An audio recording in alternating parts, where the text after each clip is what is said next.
Geometrically, a hyperbola is the set of all points in the plane for which the difference in the distances from two fixed points called the foci, so this is a focus and this is a focus, the plural is foci, is constant.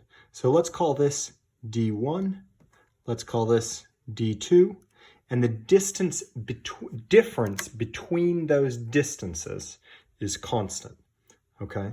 The line containing the foci, this line, is called the transverse axis.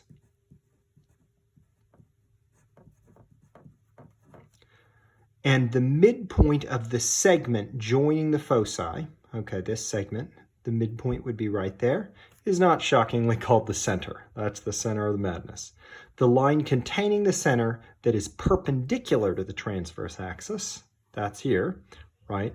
That's going to be called the conjugate axis. The vertices are the intersection points of the hyperbola, there's the hyperbola, and the transverse axis. So there's a vertex, there's a vertex. If you weren't looking closely, this would look a little bit like a parabola, but actually a parabola continues to curve at the ends, while the ends here get straighter and straighter. And there's always two parts to a hyperbola because the difference in the distances, if D1 minus D2 is some constant, then this point over here, the difference, although D2 is going to be that much longer than D1, would be exactly the same. So this has two lines of symmetry. It's symmetric along the transverse axis, across the transverse axis, and symmetric across the conjugate axis. Okay, well, that's the geometry. Let's see if we can't come up with an equation to describe that sort of geometry.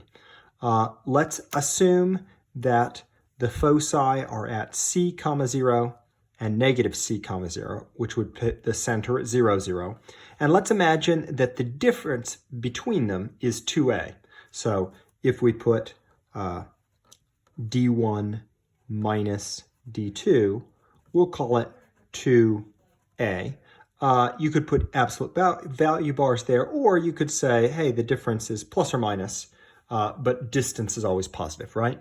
Now, in this case, a has to be less than c. If you're working with ellipses, it's the sum of the distances, so a is going to be greater than that. But here, a has to be less than c. Okay, let's look and see what happens when we work here. I have a note here, right? The transverse axis is the x-axis, y equals 0. The conjugate axis is the y-axis, x equals 0. Okay, so how are you going to solve something like this? These distance equations, you probably ought to put in a point here, x, y, and use the distance equations. So, right, x minus negative c squared, y minus 0 minus the square root of x minus c squared plus y squared equals plus or minus 2a. Now, if you've thought about the equation for an ellipse, this would be a plus and this would just be a plus. But it's so similar, but it ends up having a fairly different consequence. How do you simplify an equation like that? Well, you have to isolate one of the radicals. So we'll isolate the one over here.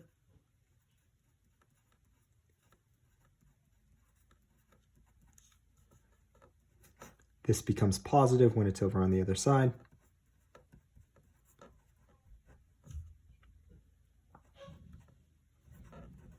Now we'll square both sides. You isolate a radical so that you can square this and nothing unusual happens. This term, it's a little messy squaring everything over here. So squaring over here it directly cancels, but squaring here, the first term times itself is lovely. The last term times itself is lovely, right? Plus 2a squared is 4a, minus 2a squared is 4a. But the cross term is messy, right? you have plus 2a times that square root or minus 2a times that square root. So we'll have plus or minus 2a, and you have it twice, right? The cross term, you got this times that. So it's actually going to be 4a square root of x minus c squared plus y squared. Okay, well, at least the y squareds cancel, and you have this sense that more stuff ought to cancel here. Let's see what we can have. And I've neglected my a squared there, right? This is 4a squared. Okay, when I expand those two terms, right, I get x squared plus 2xc plus c squared equals x squared minus 2xc plus c squared plus or minus 4a square root of x plus c squared plus y squared plus 4a squared.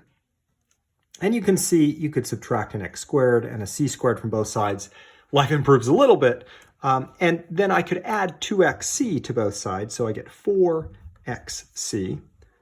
I could subtract the 4a squared, so this radical is more or less by itself. We'll put the 4 in here.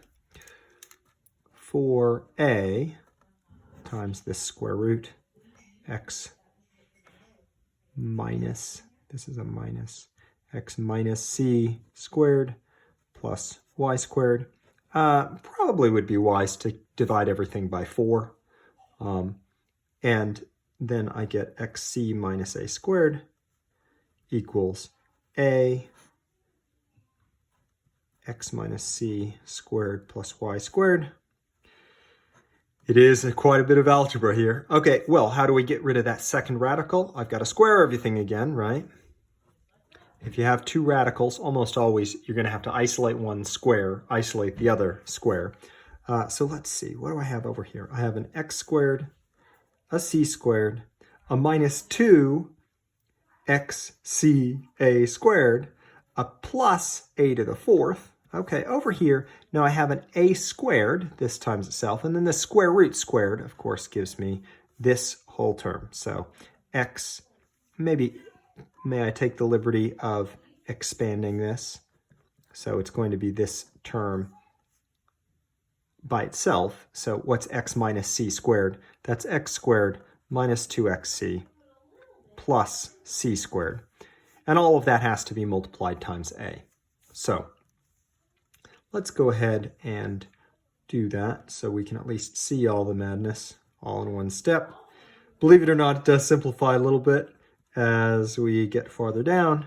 Let's see. So what do I have here? I have a squared x squared minus 2xc a squared plus a squared c squared plus a squared y squared. Well, at least the messiest term on both sides cancel. I have a negative 2xc squared on both sides. But what other sense is there to be made of all of this? And there, right, a to the fourth comes down still as a to the fourth. Well, hopefully your intuition says maybe I ought to gather the variables, right? So what does that look like? I've got x squareds here and there and everywhere.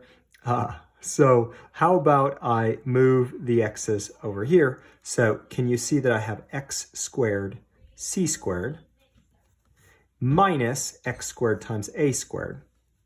So is it all right if I just write those two terms? This term and that term are moved to that side.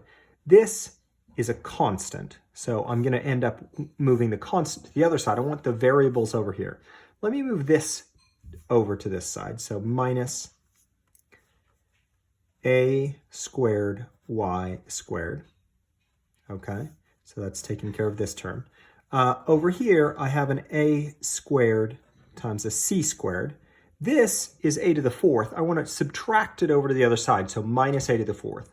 But can I write that as a squared minus a squared? Because both of these terms have an a squared in them. Now, why did I go to a little extra trouble to factor out c squared minus a squared? You might remember having looked at that picture and having noticed this interesting fact. Now, where does b show up here? B might seem a little counterintuitive, although I'll discuss that in another video. B, if you have this sort of like invisible box here, and B would be the height of that box. A is going to be where these vertices are. Okay, so this is A, comma, 0. This is negative A, comma, 0. So what is C squared minus A squared? Well, let's call it B squared for the moment, okay? And if you let me call it B squared, you will see that that'll actually make the formula simpler. If for no other reason, just define B to be the square root of C squared minus A squared.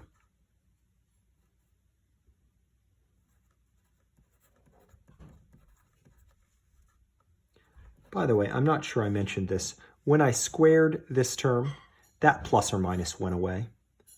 You could write it in there, but when you square this term, if it's positive or negative, it doesn't really matter. So that's fairly convenient. Okay, now, what's the punchline? Let's divide everything in sight by A squared and by B squared. What do I get? The B squareds cancel on this term, so I get x squared over A squared minus here the A squareds cancel, y squared over B squared equals 1. And in fact, that's the summary of the derivation I have here. Notice that's the equation. The vertices are right here. You can double check that in fact, if you plug in the point A, comma 0, it indeed satisfies this, and the point negative A, comma 0 satisfies this as well. And by definition, these were the foci.